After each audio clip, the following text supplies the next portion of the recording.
আসসালামু আলাইকুম। আপনারা সকলে কেমন আছেন? আলহামদুলিল্লাহ আমিও ভালো আছি।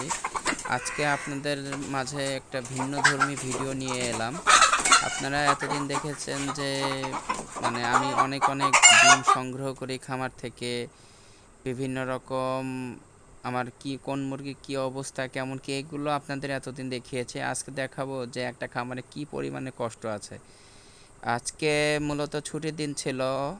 বাকি ৭ দিন ডিউটি থাকে, অফিস ডিউটি, ট্যুর, অনেক ঝামেলা থাকে, যে কারণে খামারে ঠিকমতো সময় দিতে পারি না। তো আজকে যেহেতু ছুটির দিন ছিল, তো সকালেই প্ল্যান করেছি যে আজকে আমার মুরগির ঘরটা পরিষ্কার করব। যেইভাবে সেই কাজ, সেই প্ল্যান মোতাবেক এই ঘরে যত কাঠের গুঁড়া দেওয়া ছিল সে কাঠের গুঁড়াগুলো ছেঁকে নিলাম, ছেঁকে ময়লাটা বাদ দিয়ে দিলাম। এই কাঠের গুঁড়োটাই আবার ইউজ করব। যাই হোক, দিন শেষে ভাই কষ্ট না করলে কেষ্ট মেলে না, এটা যে বলে থাকুক সত্য বলেছে।